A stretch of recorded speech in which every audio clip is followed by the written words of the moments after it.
ত্রিপুরার ঊনকোটি শৈব তীর্থে শুরু হয়েছে অশোকাষ্টমী পুজো ও মেলা।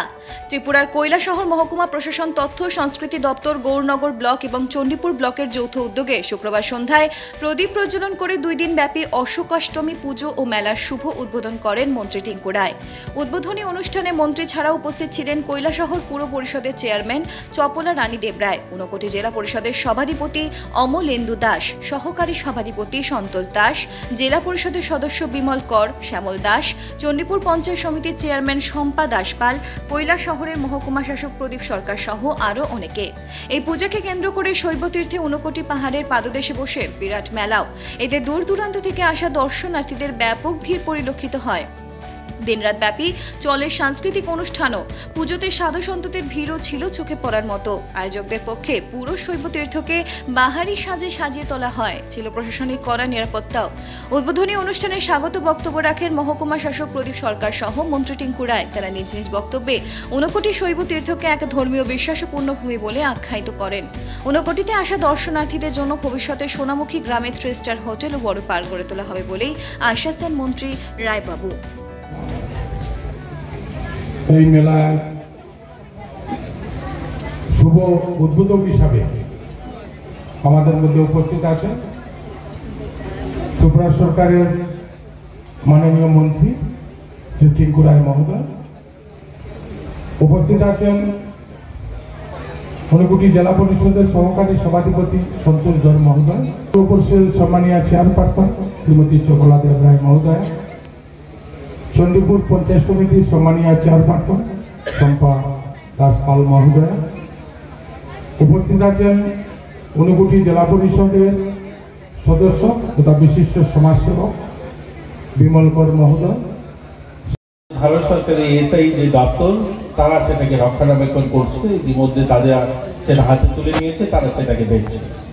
আপনারা জানলে খুশি হবেন, ইতিমধ্যে আমাদের রাজ্য সরকার অর্থাৎ 2023 সালে এই ঊনকোটিকে কেন্দ্র করে বিশ্ব ব্যাংক থেকে 70 কোটি টাকা মঞ্জুরি দিয়েছে এবং সোনামুখীতে যেহেতু এটা ওয়ার্ল্ড হেরিটেজ সাইট হিসাবে নামাঙ্কিত হতে যাচ্ছে, তার জন্য এখানে কোনো কাজ করা যাবে না। এর জন্য সোনামুখীতে একটা ভব্য দিব্য এত সুন্দর জায়গা তৈরি করা হচ্ছে, যারা সারা রাজ্য থেকে যারা মানুষ আসবে সেখানে থাকবে, তাদের বিনোদনের ব্যবস্থা, খাবার ব্যবস্থা, থাকার ব্যবস্থা, বাচ্চারা ঘোরার ব্যবস্থা, এরকম একটা ইন্টিগ্রেটেড এক জায়গাতে অনেকগুলো কটেজ সহ 70 কোটি টাকার কাজ হচ্ছে। অনেকখানি কাজ এগিয়েছে, সেখানে বিল্ডিং কনস্ট্রাকশনের একদম খুব জোর সোরে কাজ চলছে, সেটা হয়তো 2 বছরে কমপ্লিট হবে। আমরা আশা করতে পারি এখানে যারা উপস্থিত আছি 2 বছরে আমরা এই ঊনকোটির যে আমাদের যে স্বপ্ন কৈলাস শহরের মানুষের, সেই স্বপ্ন পূরণ হতে আমরা দেখব। আমরা যে সরু রাস্তাটা দিয়ে আমরা প্রবেশ করলাম, এই রাস্তাটা আর 2 বছর পরে এরকম থাকবে না, একটা বিশাল আকার রাস্তা হবে। মেইন রোড থেকে আমরা বড় রাস্তা দিয়ে প্রবেশ করব, এরকম সরকারি পরিকল্পনা রয়েছে। তার জন্য সরকার কাজ শুরু করে দিয়েছে। বাইরে একটা ঊনকোটির গেট থাকবে, আমরা প্রবেশদ্বারে ঊনকোটিকে শৈবতীর্থ থেকে স্বাগত জানাবে মানুষকে, সারা রাজ্য থেকে যারা আসবে। এরকম একটা গেট সামনে থাকবে মেইন রোডে এবং বিশাল বড় একটা প্রশস্ত রাস্তা থাকবে। এই কাজগুলো ত্রিপুরা সরকার করবে। যেহেতু এটা এসআই নিয়েছে, বাকি কাজগুলো এখানের আভ্যন্তরীণ যে কাজগুলো সেগুলো ভারত সরকারের সেই পুরাতত্ত্ব বিভাগ যে মন্ত্রণালয়, ওনারা সেই কাজগুলো করবেন। বাকি বাইরের যে কাজগুলো, রাস্তা, গেট, মানুষ আসতে থাকার জায়গা, মানুষের বিনোদনের ব্যবস্থা, সেগুলো আমাদের রাজ্য সরকার করবে।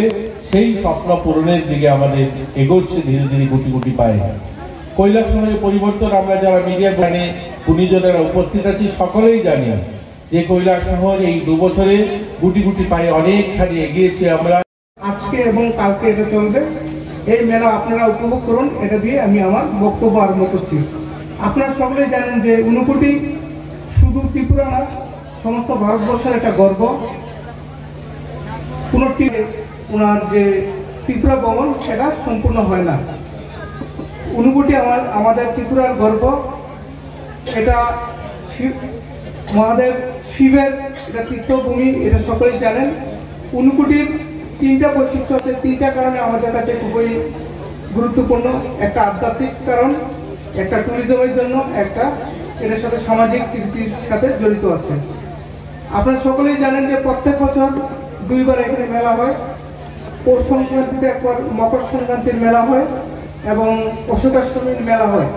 এই মেলাকে উপলক্ষ করে আমাদের ঊনকোটির যে ঐতিহ্য, আমাদের যে আধ্যাত্মিকতা যেটা আছে, এটা আমাদের প্রশাসনের পক্ষ থেকে, তার পাশাপাশি যে সমস্ত পুণ্যার্থীরা আসেন ওনারা প্রাণ ভরে এই 2 দিন মেলার দিন উপভোগ করেন এবং প্রশাসনের পক্ষ থেকে সমস্ত ধরনের ব্যবস্থা করা হয়। ওনাদেরকে সিকিউরিটির ব্যবস্থা, পানীয় জলের ব্যবস্থা এবং আমরা অ্যাডমিনিস্ট্রেটিভ ক্যাম্পের মানে মেডিকেল টিম থাকে, যাতে পুণ্যার্থীদের যাতে কোনো অংশে যাতে কোনো অসুবিধা না হয় তার জন্য আমরা প্রশাসন সজাগ থাকি।